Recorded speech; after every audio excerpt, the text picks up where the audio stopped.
Hello, आज आम्ही निघालोय off-roading करायला. पुणे, ताम्हिणी घाटाचा पायथा, त्याच्यानंतर मुळशी बॅकवॉटर, पवना आणि नंतर लोणावळा आणि असं आम्ही फिरून घरी येणार आहोत.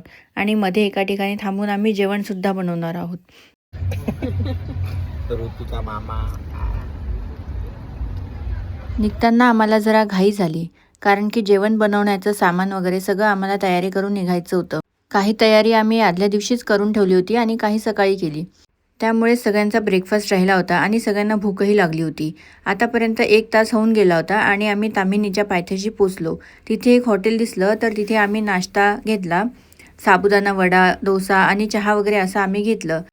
त्यानंतर ऋतूला तिथे चोकोबार दिसला आणि ती तेच मागायला लागली. मग काय द्यावं लागलं तिला. नंतर आम्ही निघालो. पुढे गेलो तर एका व्ह्यू पॉईंटला असा खूपच सुंदर व्ह्यू होता. त्यानंतर अक्षूसोबत जे झालं ते बघा. आता आम्ही परत शोधायला चाललोय पॉवर. या पुढचा येणारा पार्ट 2 हा खूपच इंटरेस्टिंग असणार आहे. त्यामुळे चॅनलला नक्की सबस्क्राईब करा. थँक्यू.